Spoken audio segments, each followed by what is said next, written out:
সুচেতা ওরা কি লাইনে আছে নাকি?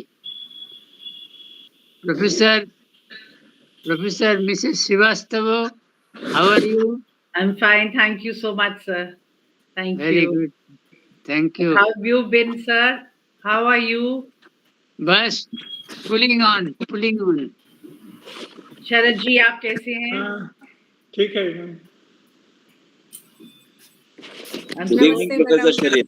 Thank you. I'm so grateful to all of you. My son is also here from the US. He will be joining in a while. Oh, right. He's come for this period only. Oh, The 23rd being the prayer meeting. Oh.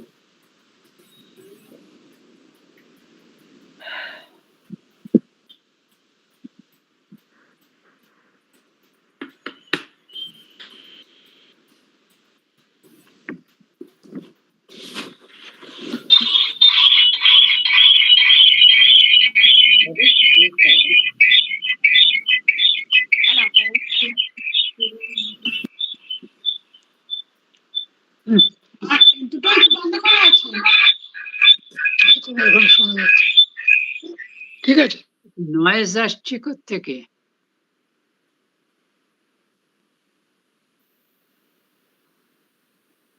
so shall we wait for a few minutes 4-5 minutes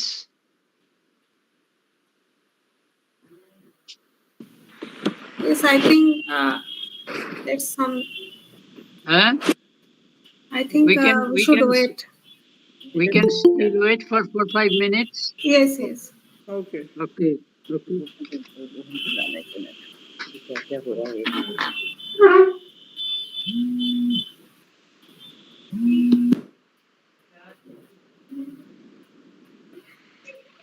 Namaskar, Rajna ji. Hello, Rajna ji, namaskar. Hi, namaskar. Am I audible? Yes, we can hear you. ये कुछ हो रहा है देखते हैं ये नहीं कुछ और कम कुछ कैप्शन आ रहा है কিন্তু আমি তো এখান থেকে তোমার এখানে শুনতে পাচ্ছিলাম ये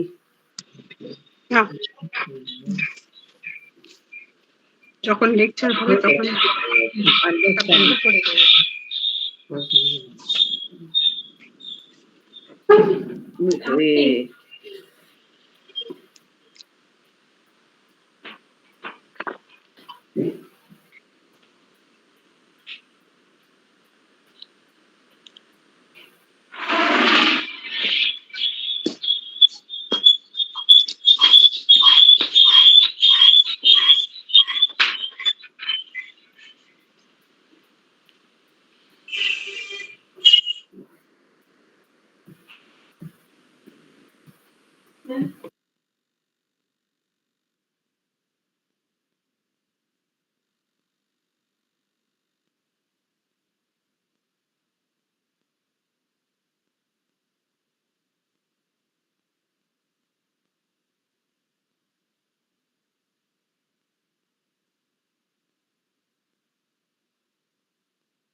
उनका इतना रोशनी है ना दाग হাত দেবে না হাত দিয়ে এই সমস্ত কাণ্ড করছে আরে এইখানটা টাচ করো এই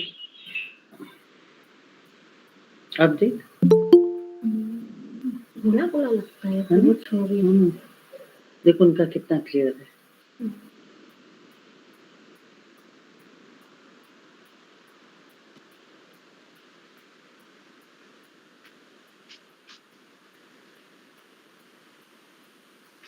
इसमें दरवाजा बंद करते हैं।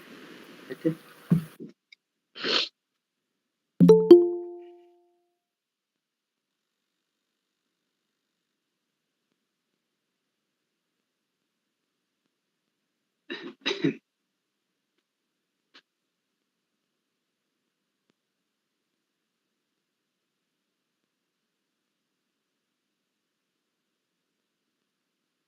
How many of us now? I think 16. About 16 are there. 16. Should we start? Shall we wait for till the number reaches 20? Namaskar, Professor Chaudhary. Namaskar. Namaskar, sir. Yes, sir. Yes. Dr. Chakraborty boli. Yes, sir. Yes, sir. How are you? শোনা যাচ্ছে না কেন? বলো, শুনতে পাচ্ছি না। Hello hello শোনা যাচ্ছে? হ্যাঁ, তা যাচ্ছে কিন্তু Am I audible? একটা Yes, yes. শোনা যাচ্ছে Doc- কিন্তু এটা President sir, am I audible? Yes, yes, yes. But where is Okay, this? Where okay, is thank this? you. Where is this noise coming সকল from? সকলকে নমস্কার। নমস্কার। I think এই everybody has sound- to. এই নয়েজটা কোত্থেকে আসছে? Actually, if the microphone open multiple, then this. Oh, Please shut your microphone. that's right.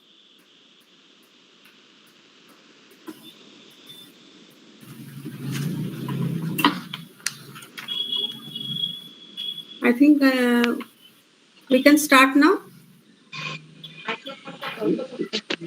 করুন তো। We have crossed the number 20.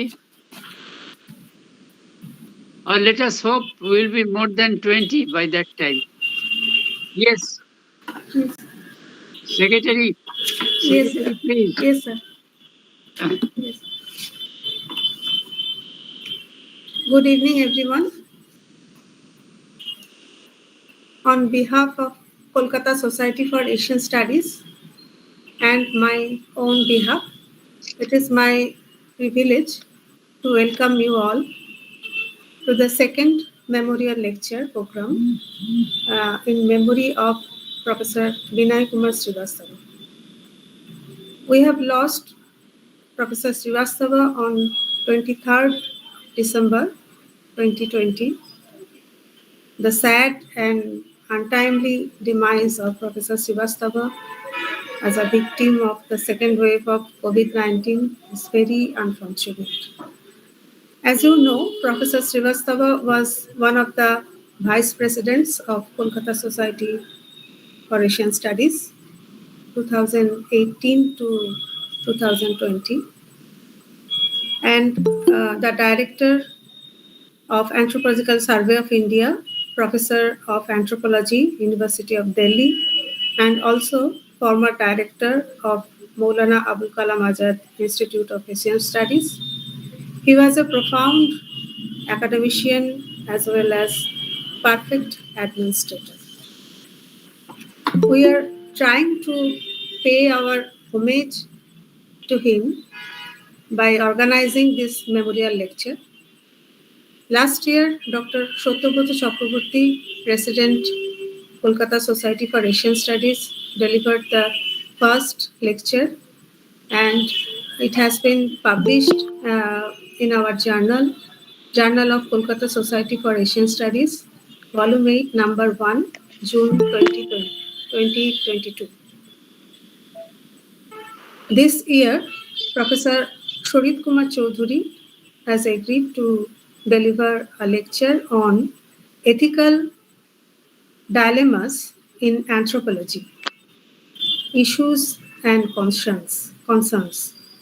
Today, the meeting will be presided by Dr. Satyabrat Chakraborty, President, Kolkata Society for Asian Studies, And at the end of the lecture, Dr. Anuradha De, Assistant Secretary, Kolkata Society for Asian Studies, will propose the vote of thanks. As you all know about our activities, today I am not detailing much about the Kolkata Society for Asian Studies. This organization has completed its 10th year this month of 2022, organized successfully 9 national and international conferences and seminars in collaboration with different bodies of Government of India. We organized one international webinar also with government grant, and one national level webinar also. Organized lectures, workshops, published the respective volumes and single lectures in our journal. We are successfully publishing the Journal of Kolkata Society for Asian Studies, which is UGC care listed journal. Today, we are lucky to have Professor Shorit Kumar Choudhury with us. He is one of the vice presidents of Kolkata Society for Asian Studies. Currently working as a professor of anthropology and dean, faculty of social sciences.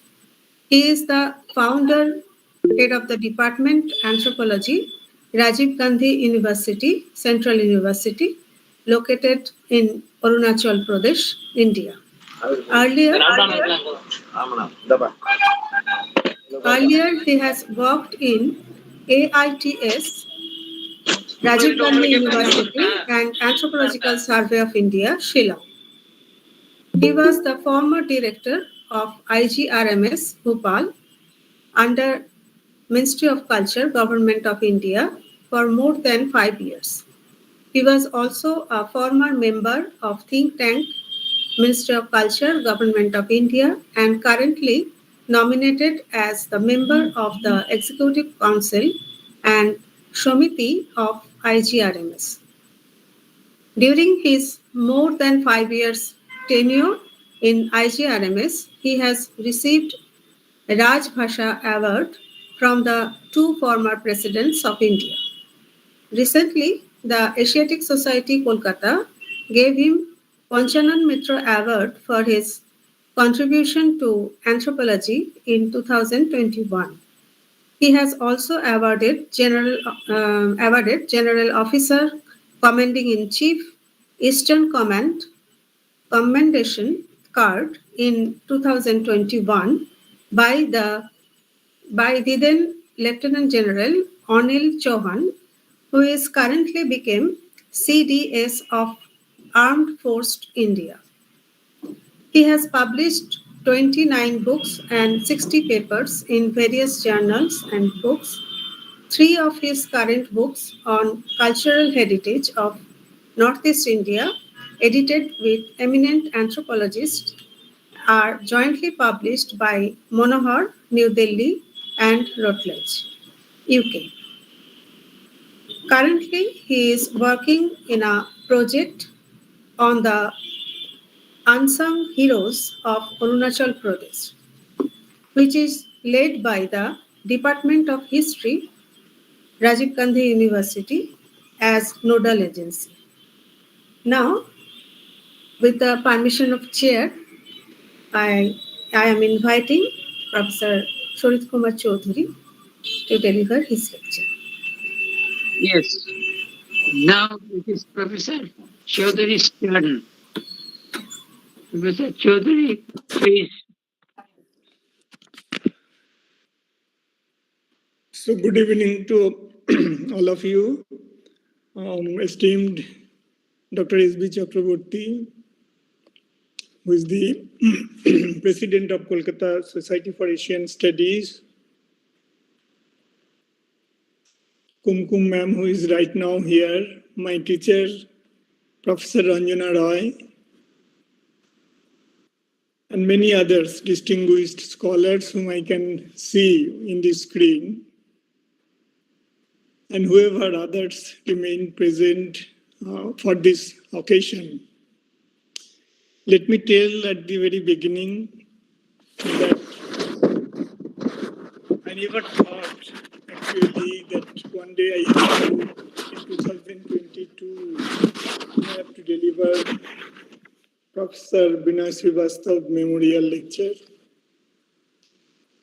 Being a student of anthropology and being a member of the community of anthropologists, I think all of us are aware about Professor Vinay Srivastava, his contribution for the discipline of anthropology and also making of the Department of Anthropology in Delhi University.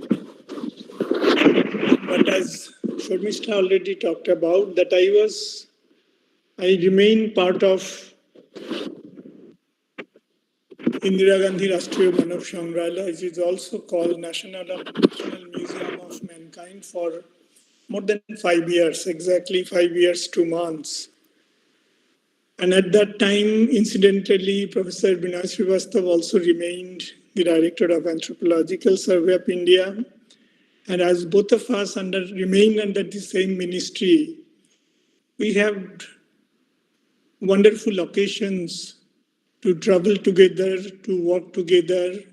And most importantly, Professor Vinay Srivastava remained the member of our executive council. He also remained the chairman of the Academic Advisory Board in IGRMS. And I must tell that when we initiated during my tenure a national level tribal literature festival, what we called popularly TLF Bhopal, which has gained huge applause from the Parliamentary Standing Committee. That was Professor Vinay Srivastava and Professor K.K. Basa. They remained hugely supported me to initiate such program within a museum, within the museum space. And moreover, I have a lot of memories, lot of discussion. I know how he was close to Professor Andrebete and his interaction whenever we travel together.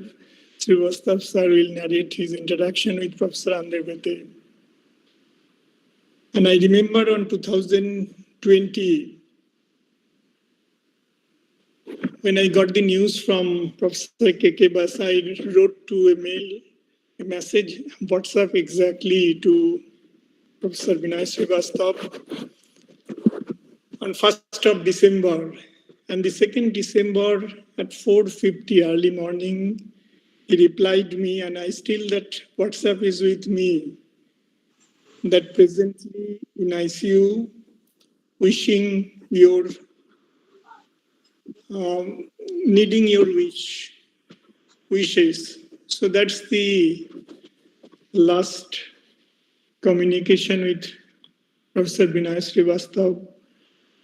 And then rest of the things are known to all of us. I don't know whether I am really competent enough to deliver. Looking at the contribution of Professor Srivastava, his academic competence, but then still when society informed me in award meeting itself to deliver this address, I accepted it, but I was really in dilemma what exactly I should deliver.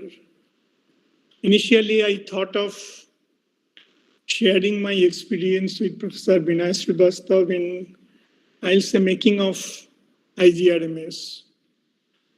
But then I was also very much influenced, and I know his competence and passion for research methodology. The book which he has published, Methodology and Fieldwork, which Oxford actually published, right now in front of me. And this is the book, along with 2 other, Sriniva's book, Fieldwork and the Field, and Professor Andrebete's book, Encounter and Experience. that has also inspired me to publish a book collectively with one of my colleague and my wife, in fact, which I published in 2014. The title is Fieldwork in South Asia, Memories, Moments and Experiences, which Sage has published. And I know that it came to Professor Vinay Srivastava for review. So I thought, let me have some reflections on one of the core methodological issues in the discipline of anthropology, which relates to what we call the ethics and anthropology. And these ethical issues not only remained at the core of the discipline of anthropology, it actually percolates to any other social science and even the humanities we can think of today. So that becomes a central issue on which Professor Vinay Srivastava has written. And in his book, there is a chapter, full chapter devoted to that ethical concern in anthropology. So what I wanted to say here, I know the complexity of the issues involved, and so much of literature historically evolved within the discipline of anthropology. I'll try to briefly and broadly share some of my concern and some of my core readings in this field. And being the memorial lecture, I'll be happy to read it as I have noted down or build up the presentation here. Otherwise, I'm more comfortable in speaking extempore in most of my deliberations. So let me just read the text which right now is before me.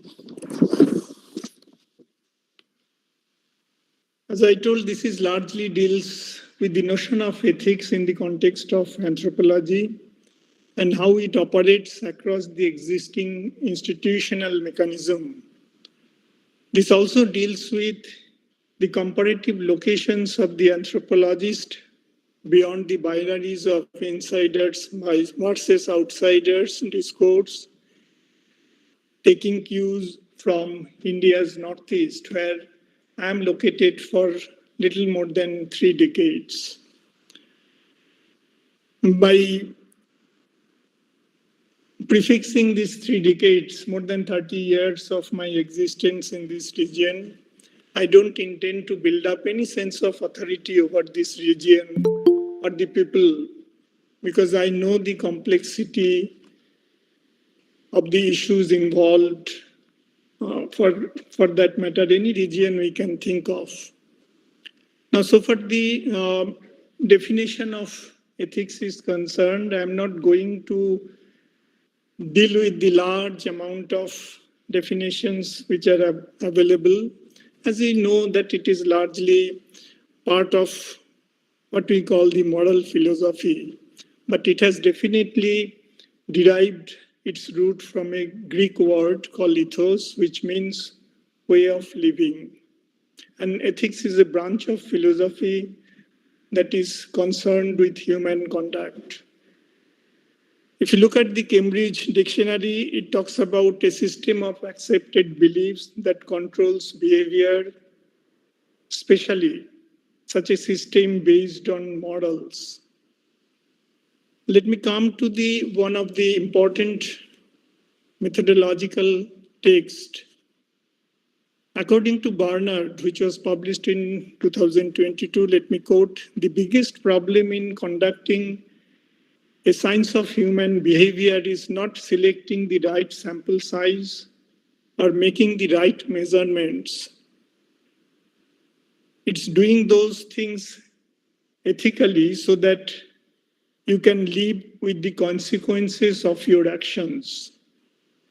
Let me initiate opening remarks with the quotation or taking the cues from Professor Vinay Srivastava under the heading ethical and ideological issues from his book, which I have already referred, Methodology and Fieldwork, published by Oxford University Press in 2004. According to Srivastava, ethical questions start surfacing as the research work begins. Should one inform the people about the true nature of one's study, or should one resort to covert methods, or what has came to be known after Douglas' investigative social research? Is it possible to seek informed consent of people in all cases, even when they have no knowledge of social science or research activity, for instance, in a pre-literate community? Should one publish one's finding, notwithstanding the furor it may cause among the subject of the study, or should one deliberately suppress those pieces of information and practices that people find embarrassing? Should one hide people's identity under a pseudonym, or should one be truthful to everything? The name of the community, the name of the respondent, the exact transcription of their interviews. Several other questions of this type are raised in every study, although there cannot be any pre-formulated answers. Each researcher has to address these issues and questions afresh with every research, keeping in view the contextual specificities.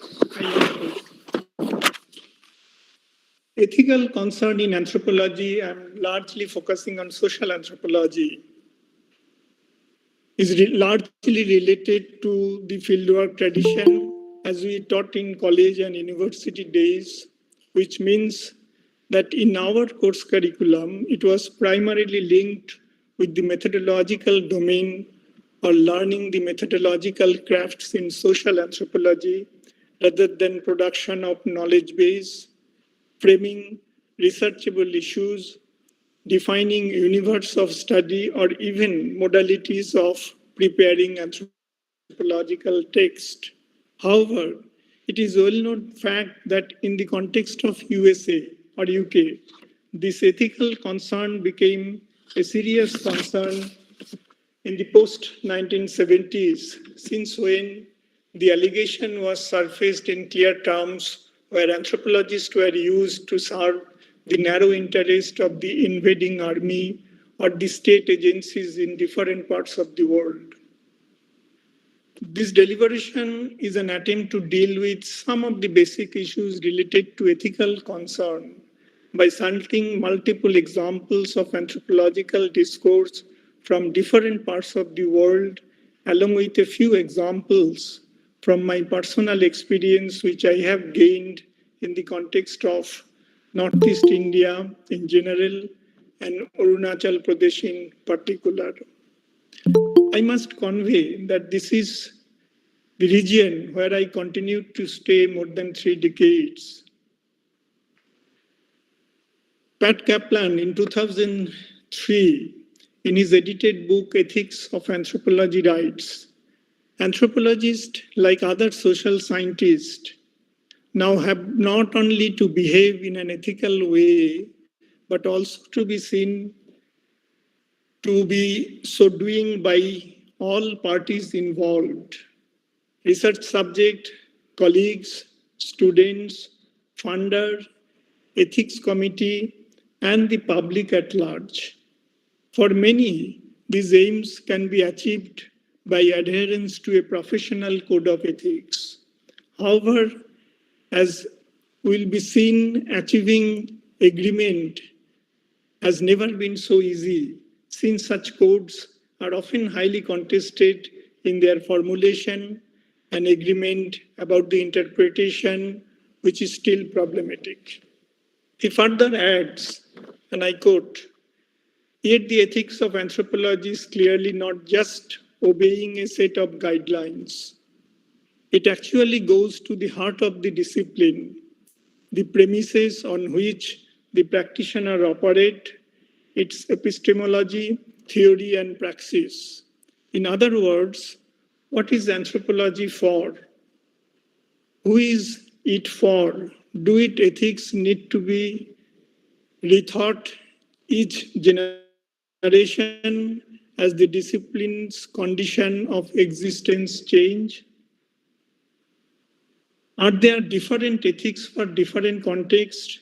To my understanding, these are the most crucial questions of our time, irrespective of our location or the location of practitioner over the political boundaries of the nation state.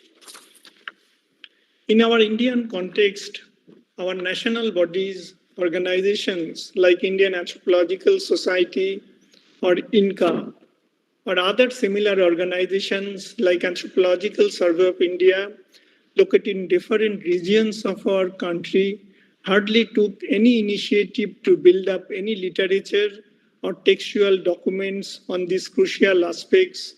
Rather, do we remain dependent on what diffused to our country from the West through textual mode or through the anthropologists who either came to work among the Indian communities from the West or Indian anthropologists who gained anthropological orientation in the West. However, I must add here that lately, INCA, which is based in Calcutta, took some initiative in this direction for preparing an ethical guideline, though it is not yet took a final shape. The latest national level anthropological body, the United India Anthropological Forum based in Bhubaneswar, is yet to initiate any step in this direction. Conventional textbooks, especially methodological textbooks prescribed in graduate or master degree syllabus, generally devote a little space on these ethical issues in anthropology. Rather, more rewarding knowledge and intricacies of ethical dimension one can trace while critically reading the books related to field experience.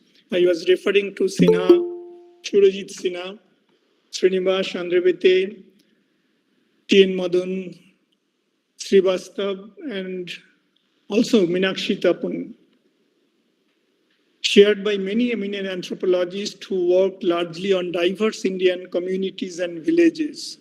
However, within the last few decades, there are a large number of publications came, even from the West, surfaced, which overtly or covertly educated us on various ethical concerns of contemporary anthropological practices.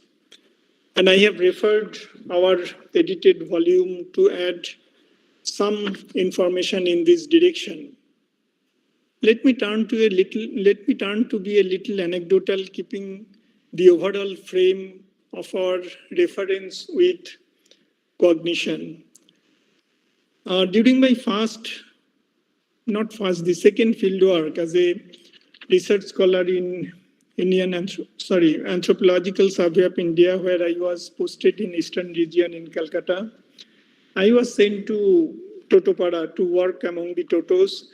I'm sure most of us are aware about Professor Raivarman's contribution on this tribe, who did his PhD on this community and built up a concept, what we call the concept of bridge and buffer communities. So I was there, and I remember there was a death of an infant, children among the Toto society who were at that point of time, their total population remained below 1,000. And as per their convention, as per their cultural norms, any other persons beyond their community are not allowed to participate or to look at the rituals which relates to the burial of a child or infant. Even their women are not allowed. So in spite of my willingness to document or my imagination to document the whole episode, they expressed these views. And I remember that was exactly the first kind of what we call the ethical dilemmas which anthropologists faced in a field situation. I didn't try to build up any kind of a clever act to convince the community and try to manipulate the situation and go and document the process. So what I wanted to say basically, how these issues come into our play when we are exactly in the field situation. During my 7 years tenure in Anthropological Survey of India, both in Kolkata and Shillong, as a researcher, where I had to work for multiple national projects, including the project called People of India, we never provided any instructional materials or even orientation in relation to any ethical concern related to the people, place, content of the project, or even the context of its methodological implication. However, in contrast to such a state of institutional inaptness, which Indian anthropology suffered to groom new generation of knowledge bearers, the American or British Anthropological Association developed meticulously a distinct guideline which shows their concern over the ethical dimension densely interlinked with the growth of the discipline. If one goes through the manuals or the text, then one can clearly identify the nature of ethical concern. And though there are obvious common grounds which such text emanate. However, these documents were published much before the discipline has faced new challenges with the publication of a book in 1986 called Writing Culture, the Poetics and Politics of Ethnography, along with two other major publications, Anthropology as a Cultural Critic and The Predicament of Culture. Now, this has given a new turn to the whole concept of ethnography, which remained as the lifeline of the social anthropological enterprise. In fact, this has surfaced a new movement or a new wave of thinking within the discipline, which popularly we call postmodernism or postmodernisms in a plural sense in anthropology. Actually, a movement which has surfaced in the domain of the discipline of archaeology, but then gradually inundated almost all discipline bracketed within the social science and humanities. However, this new wave never remained uncritical, as there are counter-arguments about the plight of such postmodern ethnographies or the kind of the text postmodernism supposed to indulge. We need to remember that in 1997, almost within 10 years of the publication of Writing Culture, we have another book called After Writing Culture, Epistemology and Praxis in Contemporary Anthropology. What remains covertly or overtly important is its impact on the ethical consideration, which perhaps may be considered as one of the major turning point in terms of construction of anthropological knowledge or the end products in 21st century. It talks about a new orientation from our conventional ethnography, where the question of polyphony or multivocality hardly found a space.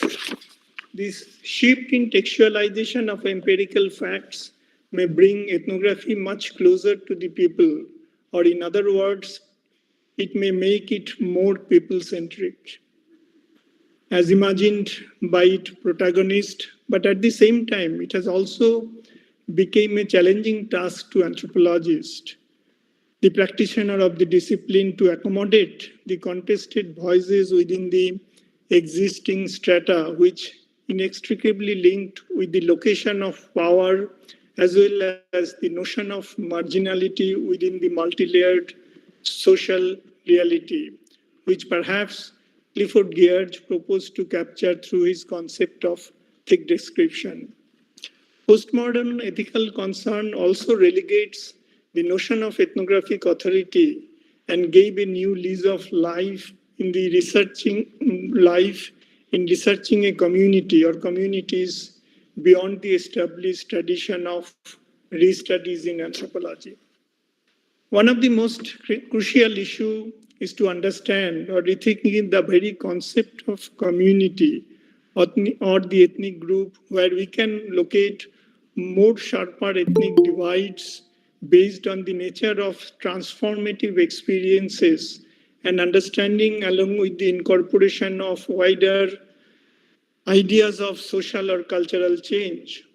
Sometimes the emergence of so-called elites as used by the indigenous community itself and not imposed by the outsider, which we found in Arunachal,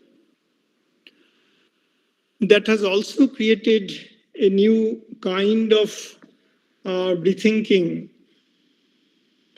And the ongoing process of marginalization of mass population, even among the tribal population of Northeast India, raised serious ethical concern. Not only the so-called researcher came from other states, but also from the insiders, the native anthropologists who choose to work on their own community, taking multiple issues which they think crucial for their own perspective. Of course, there are a good number of literature published within the last decades, which has led to rethink the stereotyped notion of what we call insiders or outsiders view, or the emimetic perspective following Kenneth Pike's formulation. Perhaps this was inevitable with the shifting of in the subject or object of study in anthropology across the nation state, where globalization and liberalization emerged as a password to understand and analyze the nuances of life across the ethnic divides. What is evident in the context of Northeast India is the growing trend of factionalism and the rise of corresponding interest groups who try to carry forward their agenda by appropriating what is called in a larger sense of community perspective. Based on the contemporary field experience, I would rather like to ask whether anything really exists or existed before leaving the earlier phase of societal growth as communities' own perspective. Yes, maybe on the issue of finding various markers of group identity, which Professor Bhagavati called expansive or episodic nature of identity formation in the context of Arunachal. A given community may like to project certain elements to retain or to consolidate community identity, which itself is a very complex process and goes beyond the notion of boundary maintenance process, which Frederick Barth proposed in his classical book titled Ethnic Groups and Boundaries, published in 1969. In fact, the location of power within the community, which may even change with the passage of time, may work as a deciding force to delineate how community need to be represented, and in the process, they may or may not bother about their historicity rather than may like to superimpose new realities and may prefer even to decline their cultural past and may even subsume smaller communities to consolidate their numerical strength, which matters for the accessibility to power structure or running the statecraft. There are plenty of such examples can be found in various parts of Northeast and beyond. So giving much emphasis to community perspective while dealing with ethical issues or concerns may not always yield desirable results in anthropological discourse. To illustrate this point of view further, I like to fall back on a case study based on my own experience of dealing an Apatani student of anthropology in our university, who dared to write a master's dissertation on Apatani social structure. Being an Apatani, means insider. He mentioned regarding the two broad divisions in the Apatani society, which not only Hymenroth wrote vividly in his seminal volume, Apatani and Their Neighbor, but even some Apatani people, popularly called the indigenous scholars, also mentioned long back in clear terms in their own ethnographic journey. Our Apatani student wrote on the Apatani social structure, where he mentioned about these two strata and added how those divisions were perceived by either ethnographers and finally urged upon the need for further rethinking on the same from the contemporary perspective, where Apatanis are passing through the phase of transition like many other tribes of this region. Now, this piece of work seen by another student, his friend, who immediately passed over this dissertation to the community elders of the so-called lower strata. Then immediately, our student was summoned by some of the Apatani people belonging to the so-called lower section, and then subsequently they came to meet head of our department, Professor Late Tamo Mibang, as well as the university authority, and expressed their terrible agony for such information written in the form of the text, which they felt highly derogatory for the tribes and specifically for their segment. Most of them were state government officials holding very responsible positions in various departments. In fact, they came with a typed document and tried to pursue university authority to remove those pages from the dissertation so that no negative image of their segment or section or society as such is carried over to the readers of the dissertation. And more importantly, they came with their version of the issue which negates such hierarchical division in the society, which they wanted to incorporate it in the dissertation itself. Being a teacher in the department, I had to take part in such contested claims along with our then head of the department.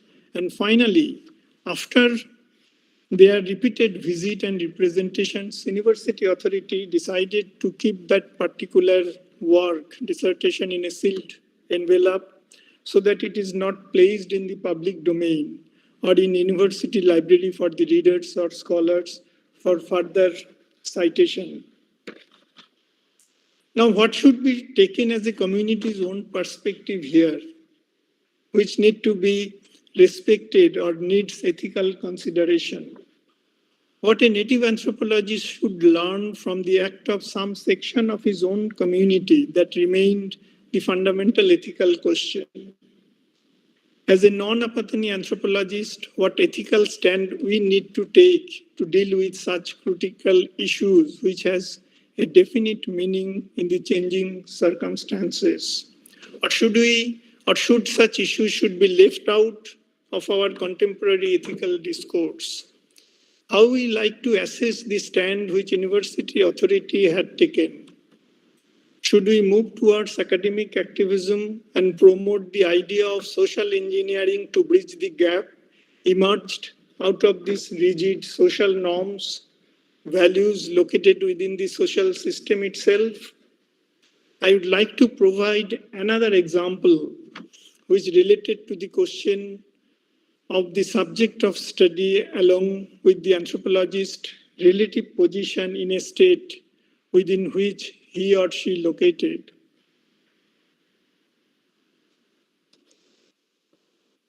As I remember, in the last part of year 2011, Arunachal has experienced an unprecedented ethnic tension since the establishment of statehood as a result of huge political instability in the state, which didn't gain much required attention to the so-called mainstream media. This has resulted into huge loss of property, clashes between ethnic groups in the capital complex, leading to virtual collapse of the statecraft. As an anthropologist living at that time, almost more than 15 years, in spite of our understanding about the issue, which has its root in the growth of interethnic relations of the state, I had to remain silent. And we know from the past experience that even today, if any analysis or publication of such violent acts, which may place some groups, sentiment, or civil society, etc., to an uncomfortable situation, may have a counter effect on the individual analyst.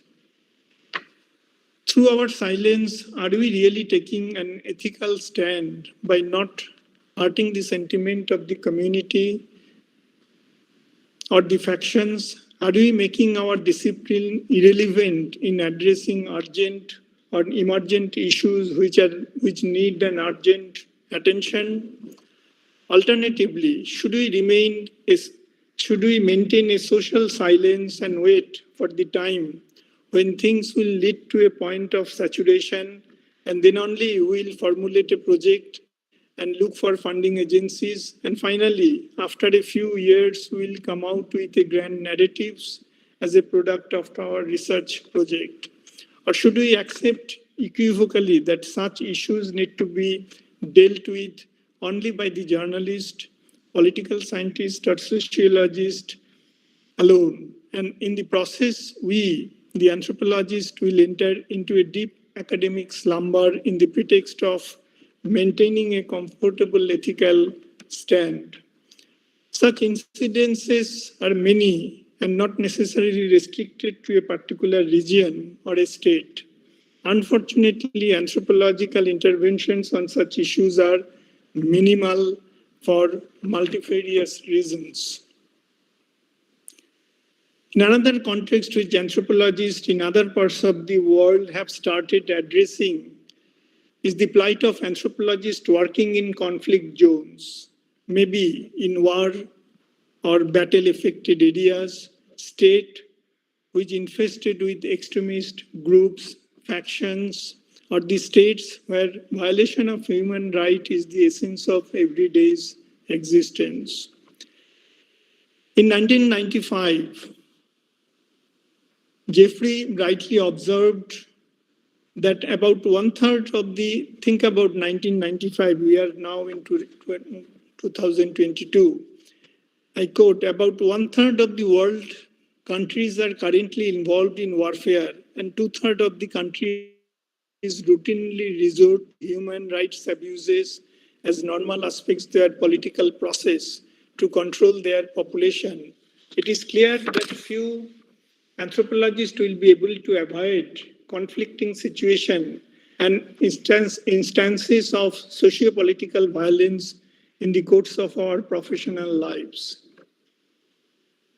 Dash, I am referring to Debojyoti Dash, who has done a wonderful job in the Nagaland, in a village called Khonoma, some of you may be aware of. He has rightly added, therefore, and I quote, doing fieldwork in politically disturbed fields means negotiating and surviving from dangers that often come without warning. Anthropological Ethics Committee in UK, as elsewhere, is unenthusiastic on settling practical guidelines that could defend the interest of anthropologists doing fieldwork in such volatile areas. The conventional ethical requirements in anthropology do not speak of the researcher's safety, security, and well-being in violent environments. Anthropologists' well-being are often taken for granted as common sense knowledge in violent field site, unquote. Being social analyst, perhaps anthropologists cannot escape such conflict zones with which even our nation state is trying to negotiate. Beyond the Red Corridor and other disturbed bordering states of Northeast region, other bordering states, India's Northeast region is also known for such conflicts, which created an elusive imagery of the region, which has otherwise contained so much of diversity in both physical and human resources. Many anthropologists from the region and others from diverse parts of India and beyond are dealing with various issues related to ongoing ethnicity and ethnic movements or other issues related to development, change, or transformation. Unfortunately, most of them are actually left to their own plight or the predicament they face in risking their life in the absence of any ethical guidelines to negotiate their academic pursuits in the context of huge disbelief prevailed between the state and the armed extremist groups or other agencies. Working in such a precarious field largely depends on the individual's own ability to negotiate with the crisis situation and gaining confidence of both the contending parties and sometimes on their good fortune. Hence, I am in agreement again with Debojyoti that the possibility of surviving such fieldwork is determined by factors that are beyond human control and comprehension, but we can always take steps that do not stop the common sensual rhetoric and nonetheless transcendent the idiocentric standpoints of the anthropological research determined solely by professional ethics. I'll argue that professionalism should match with humanism, and our study among the poor, marginalized, and the powerless contribute to their empowerment.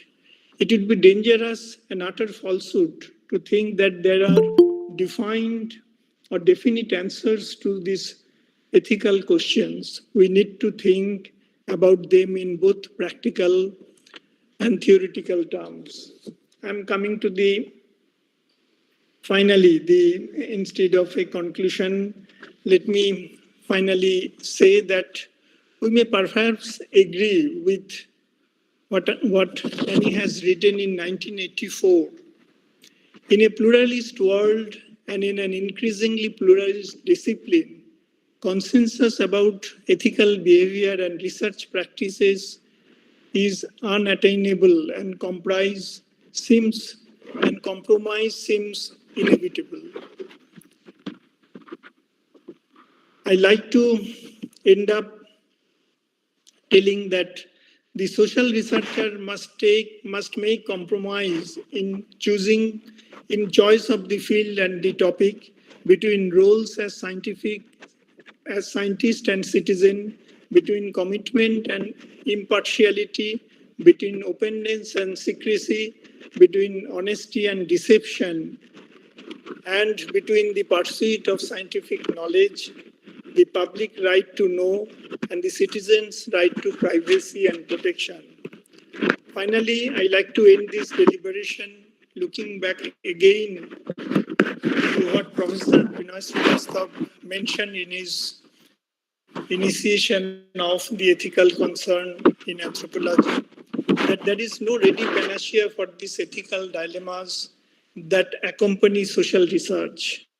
Nor can ethnographers easily abdicate their responsibilities.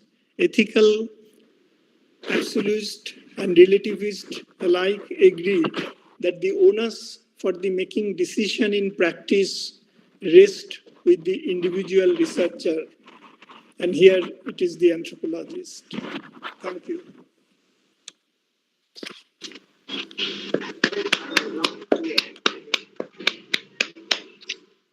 Great. Excellent presentation. Very good.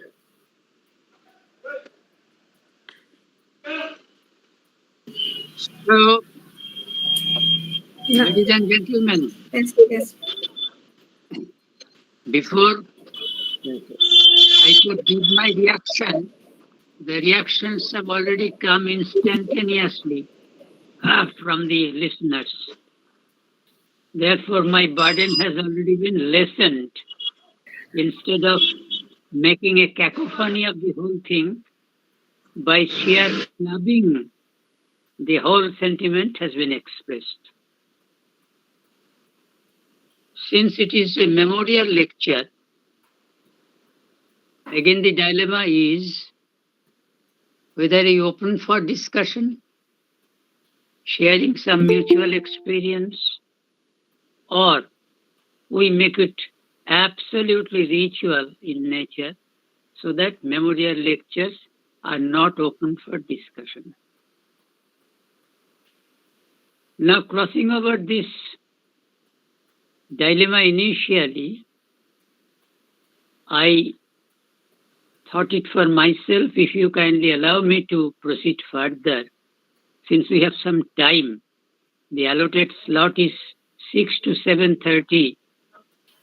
Of course, not by the standard of the Northeast Watch, but by our watch. And by now, at least there is a sizable attendance.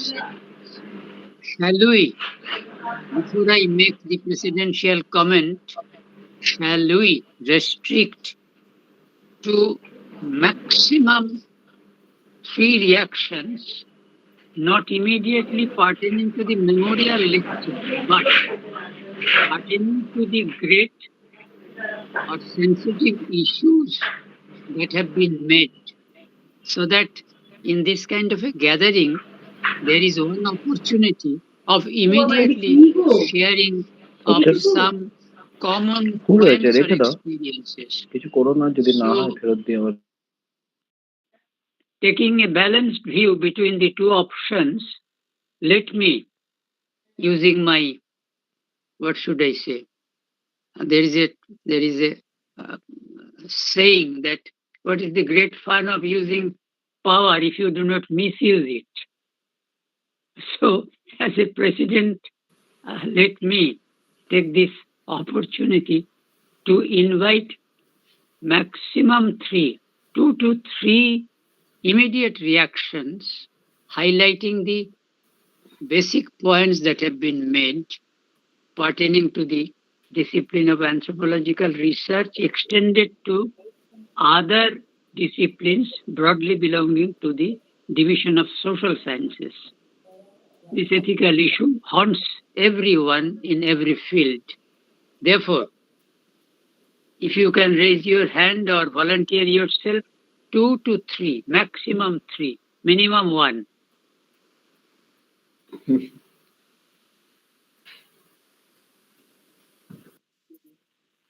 Would volunteer first? Doctor Padmini Balaraman হাত তুলেছেন। Yeah, please. Yeah, I was basically telling about, I had similar experiences while I was doing my research in Northeast India and especially also in Arunachal Pradesh and Nagaland and other places. And the thing is, and also when I did my research in Bastar with tribes, the main thing that what I did was, when I published my book or even wrote reports, I added every person's name and also the village name in my Bastar book. And the people who were kind of doing natural dyes there, they were actually sinking in numbers. Because of doing this and giving these credits, now that craft, like many people could go there and give them orders and the craft really flourish. And now it is flourishing much more.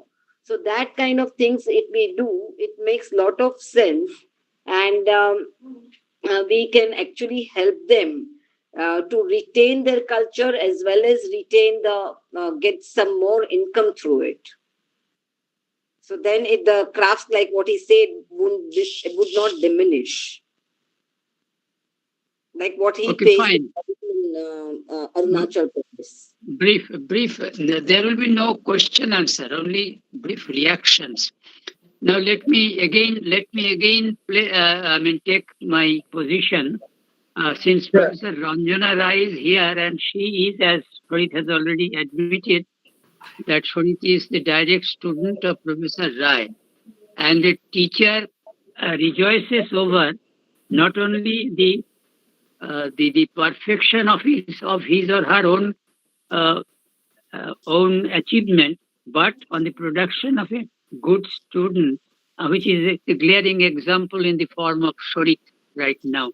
So, what is your reaction, madam? Okay, I was, whenever I look at Shorit, I remember the days where when I had taken them, Shorit, Chucheta, and others together to the field work. And I enjoyed working with them, and I'm sure they also like my company. But this lecture was really good because he always does with the glaring problems of any issue. At this moment, I was thinking of Professor Srivastava because he also was a very great field worker. And he used to send me many of his papers wherever anything came. So the one which I was, because it is an ethical issue, I was thinking of one paper that he had sent me on what he had worked on the people who carry the night soils from the people's house to wherever it has to be deposited. And that was a wonderful paper. And something that he did, although that was a very unusual thing, but that was very common at one time, and especially at one place in Delhi. So I liked that, and I still have all the papers which he sent me through mail. I kept them, and when I met him at the end, then I asked him that you have given their lifestyle, you have given something, but have you done any work on the kind of diseases they may have suffered from? He said, I have this in mind, but however, he was too much under pressure for other work that he perhaps couldn't take up the work on. I'm not sure whether he has done it, but after that, we haven't talked about it. But this was the kind of thing he always thought about and worked. And so, this ethical issue that Shorit has raised today, it goes so, fits in so well with the kind of work he did.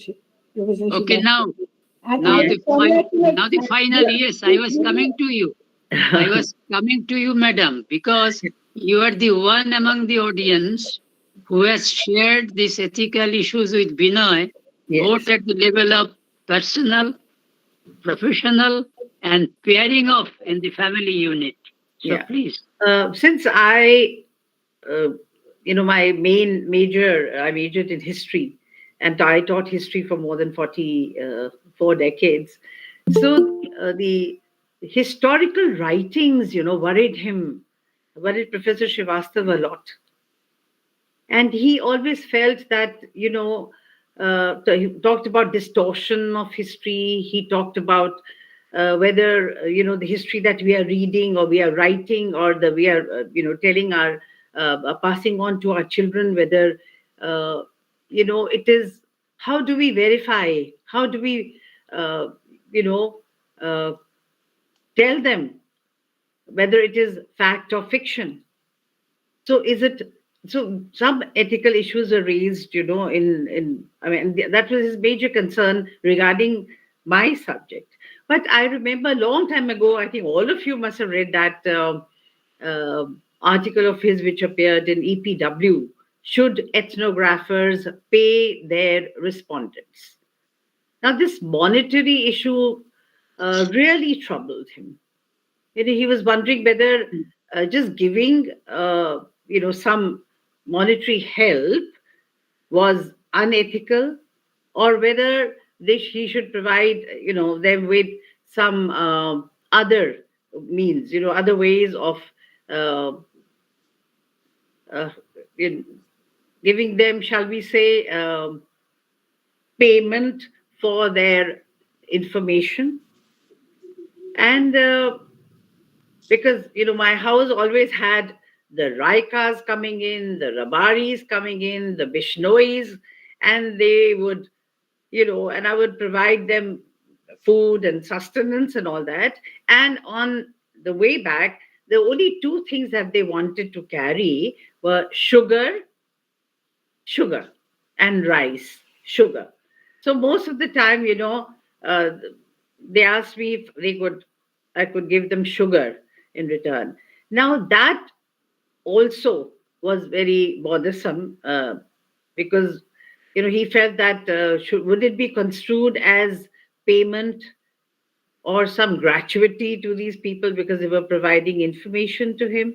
So this did trouble him, and he wrote about it, uh, you know, and spoke about it more often than writing about it. But he would discuss this with me many a times. That how do I, repay them? It is if I pay them in kind, it would not be ethical.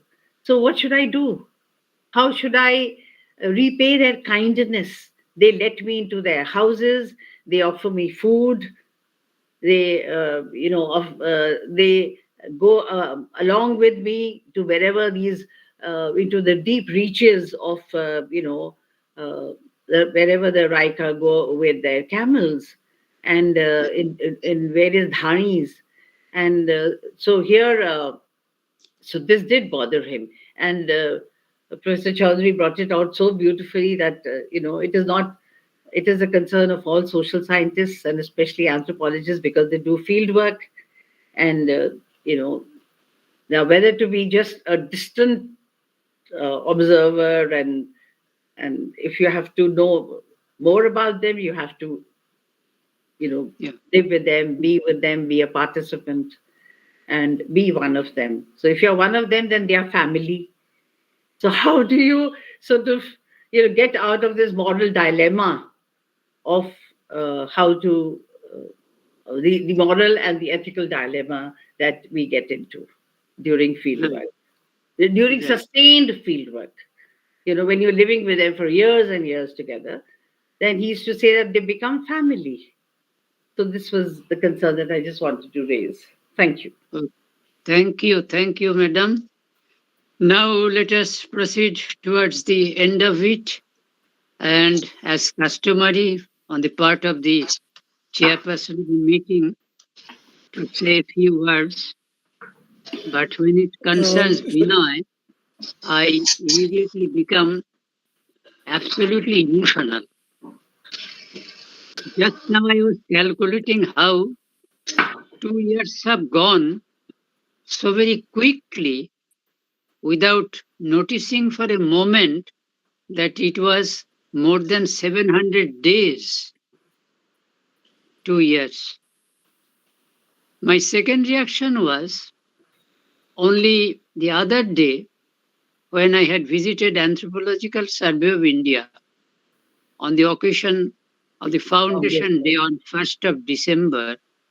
It was Vinay who introduced this event of late in the Anthropological Survey of India.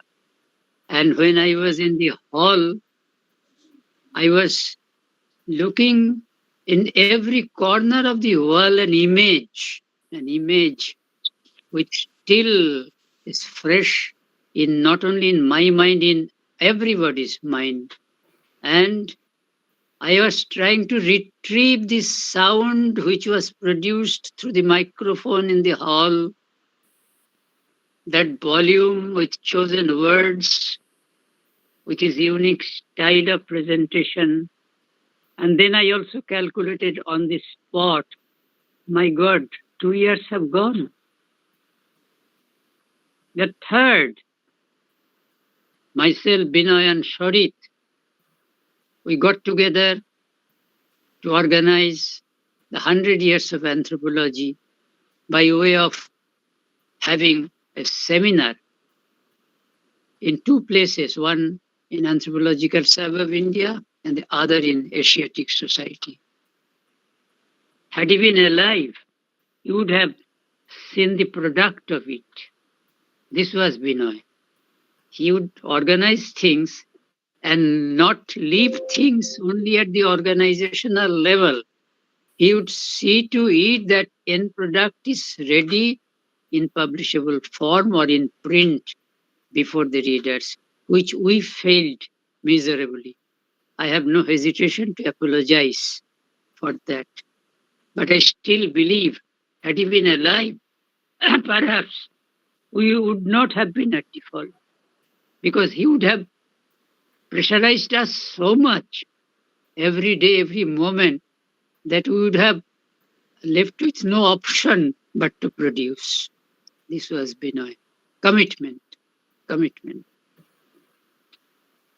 Now, coming to the part of lecture, you have already expressed your sentiment, reactions. I would not go into the details, save mentioning that Shorit is the direct student of Professor Ranjana Rai, but he is also my colleague in Anthropological Survey of India, and almost not my direct student, but almost like my student in the form of a colleague. We worked together for quite some time.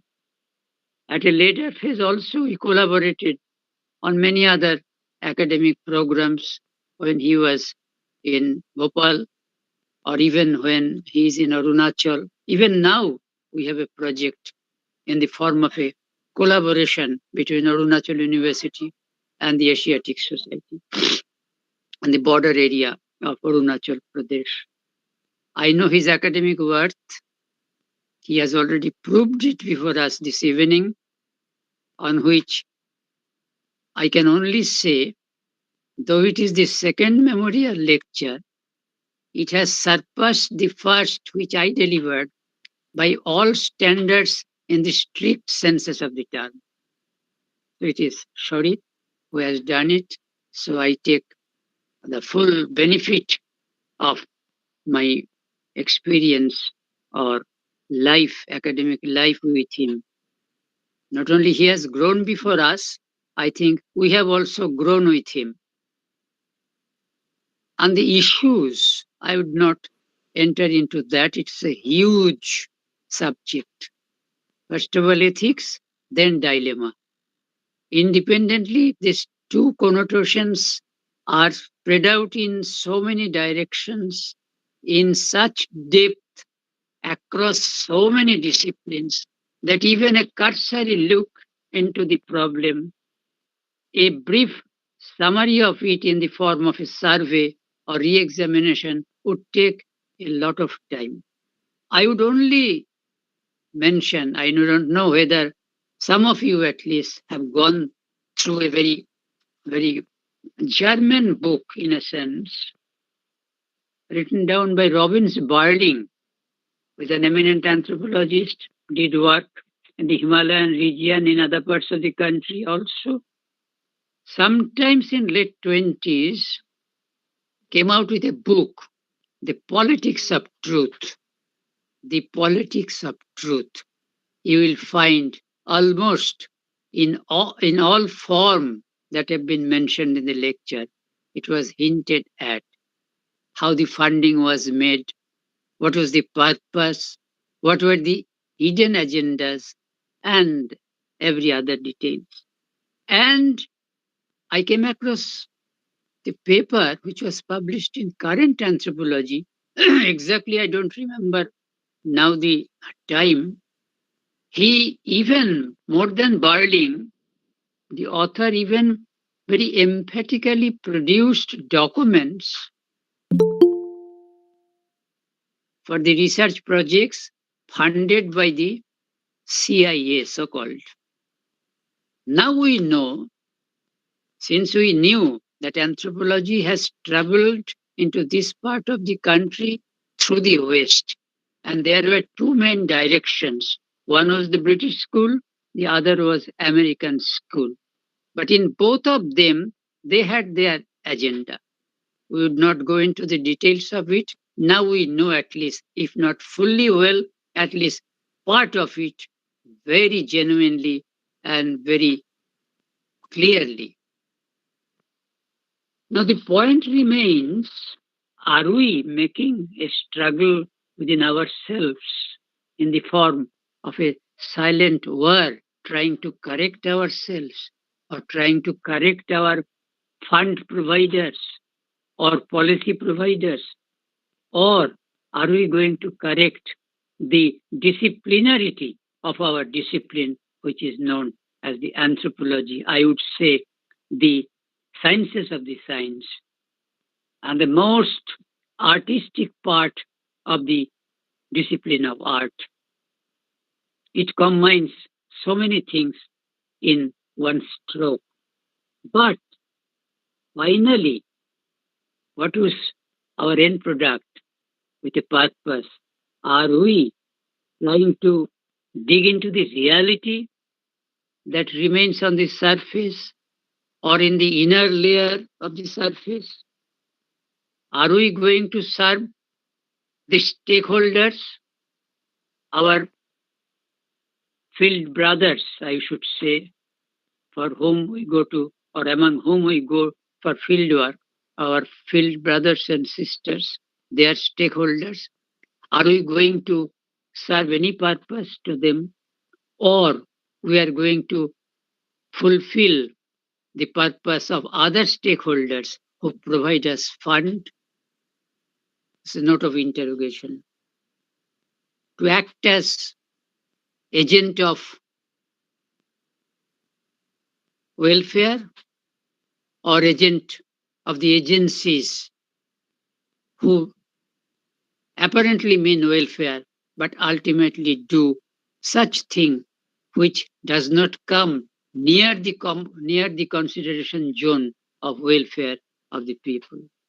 And finally, so far methodology is concerned, are we trying to build up a kind of sophistry for sharing across or mutually sharing across the professional brothers of other disciplines on certain value judgments that directly or indirectly come into the consideration of the zone of ethics, where this whole growth of dilemma is embedded.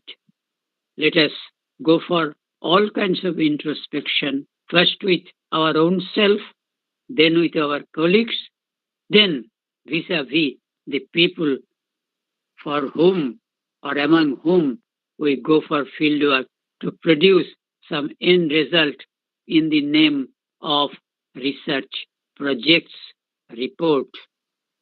Let us re-examine all details at every possible part before we do any injustice or, in a sense, quote unquote, harm to the people for whom we have visited so many areas, so many people, so many different terrains on the surface of the earth. Thank you. Thank you very, very much.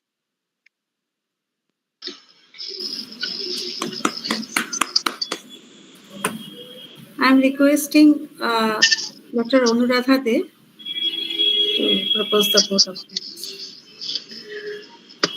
I am honored to get the privilege of proposing vote of thanks in this second memorial lecture program commemorating the renowned anthropologist Professor Vinay Kumar Srivastava, who was also the Vice President of Kolkata Society for Asian Studies.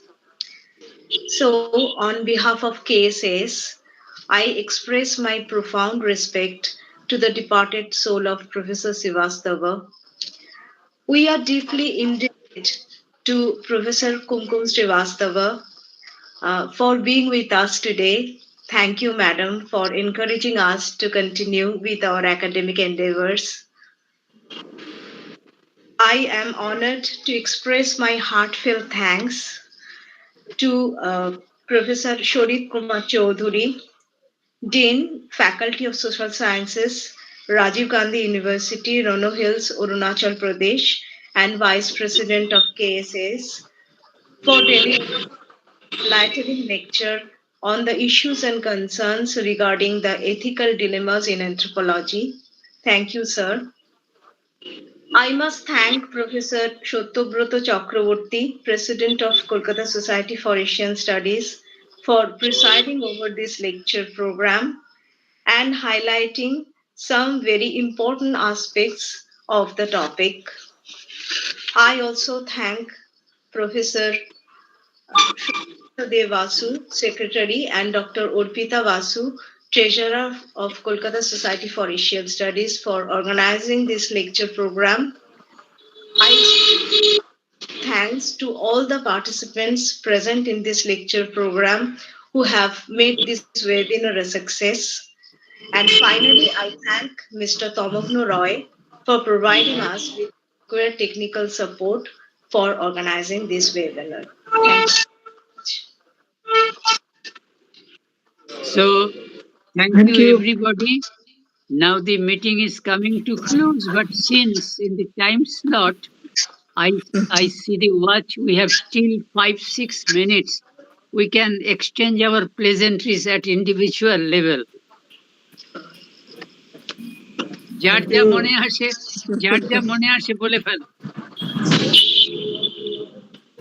Thank you, everyone, for being with us. ম্যাডামকে বিশেষ করে ধন্যবাদ দাও, Sharmistha. Madam is still there? Thank you, madam. Still there? Yes. Madam is still there?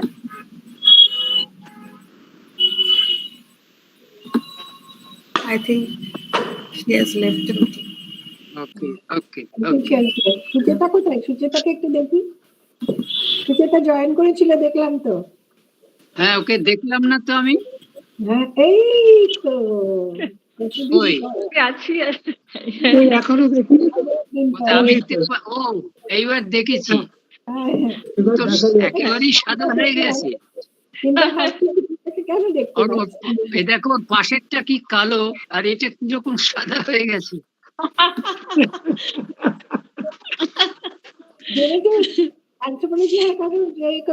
all lies with what you have inherited. শরীরটা ছাপিয়ে ফেলো তাড়াতাড়ি, পেপারটা ছাপিয়ে ফেলো। ঠিক আছে। এটা বোধহয় আমাদের এই সোসাইটি জার্নালই ছাপাবে। এডিটর ইন চিফ এখনই ওকে বলে দিন কদিনের মধ্যে জমা দেবে। আমি একটা পার্সোনাল কথা বলবো। হ্যাঁ, অবশ্যই। ডক্টর চৌধুরী, বলুন। বিষয়টা হলো, একটা সময় কালচার, গ্রামার অফ কালচার করার একটা চেষ্টা হয়েছিল, যদিও সেটা নানা কারণে, থিওরিটিক্যাল কারণেই দাঁড়ায়নি। কিন্তু আপনি যেহেতু প্রায় 30 বছর এখানে রয়েছেন এবং নাগাল্যান্ডের সঙ্গে অরুণাচলের একটা বেসিক ডিফারেন্স আছে, যে কমিউনিকেশন অ্যাক্রস দি কালচার বা অ্যাক্রস দি লিঙ্গুইস্টিক কমিউনিটিস, যেটা অরুণাচলের একটা আইডিয়াল ব্যাপার, এই কমিউনিকেশনটা আছে। এইটা থাকার ফলে আমার শুধু এইটুকু আপনার কাছে ভবিষ্যতের জন্য বলা থাকলো, যে গ্রামার অফ কালচার যদি করা যায় কিছু অংশেও, তাহলে অন্তত যদি অরুণাচল তার একটা আইডিয়াল জায়গা হবে, তাহলে বলবো কি, তাদের একটা রিপার্টোয়ারকে আপনাকে বের করতে হবে, যে রিপার্টোয়ারটা আপনাকে এই কোড স্ট্রাকচারটা এক্সপ্লেন করতে সাহায্য করবে। এইটা যেহেতু ওখানে আপাতানি বা ধরুন আদি গ্রুপ, যে কোনো একটা গ্রুপকে নিয়ে এক্সপেরিমেন্টটা যদি করা সম্ভব হয়, এটা কিন্তু একটা দারুণ, কি বলবো, আমাদের কন্ট্রিবিউশন হবে আপনার তরফ থেকে। এই চেষ্টাটা কিন্তু পরবর্তীকালে উইলিয়াম ব্রাইট যেটাকে শুরু করেছিলেন, পরবর্তীকালে ধরে রাখা যায়নি, যেটা একটু একটু নানা জায়গায় হয়েছে, কিন্তু not in a proper shape. এইটুকু আপনার কাছে অনুরোধ। আপনার সাথে দেখা হবে সোসাইটিতে, তখন কথা বলবো ডিটেইলে। Dynamic process, so it's very difficult to find its grammar. That is the basic thing. It's not like linguistics. না, গ্রামার একটা চেষ্টা হয়েও ছিল, কিন্তু প্রপারলি দাঁড় করানো যায়নি। There was an attempt, many scholars involved, তারা চেষ্টা করেছিলেন। সেই চেষ্টাটাকে ফালতু যেতে না দিয়ে আমরা যদি ফার্দার এগুলো একটু ওপেন করার চেষ্টা করি, আমার মনে হয় অনেকটা এগোনো যাবে। ঠিক আছে, এটা ও যেটা বলছে না, ও তো আসছে। আমরা ওই সময় একদিন যদি একটু কথা বলে এটাকে একটুখানি ইলাবোরেট করতে পারি, বা একটা মোটামুটি ছকের মধ্যে আনতে পারি, এটা কিন্তু তাহলে একটা ভালো চেষ্টা হতে পারে পরে। কেমন? কারণ ওই অ্যাক্সেসটা আর কারো নেই যেটা ওনার আছে অরুণাচলে। ঠিক আছে, তাহলে ঠিক আছে, নমস্কার সকলকে। এইবার আর 1 মিনিট যেহেতু Thank আছে, you. অতএব privilege is now return to the secretary to wind it up. Sucheta কথা দিও মাঝে মাঝে। Thank you all. Thank you all. We are at the end part of this meeting, and like to thank you all the participants and the Professor Chaudhary indeed. So we are ending here. And thank you everybody, ভালো থাকুন সবাই। Thanks. সবাইকে ধন্যবাদ। Thank you. Thanks.